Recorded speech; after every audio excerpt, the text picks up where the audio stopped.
Синички, которые прилетели, вам орешки положено. Вот этим первым, которые не боятся. Кто боится, кто не боится.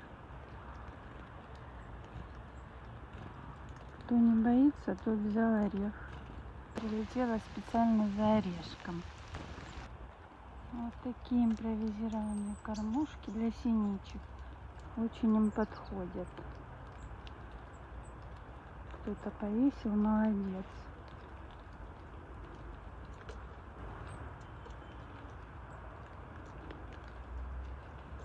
Синичкам очень весело. И очень радостно голубям.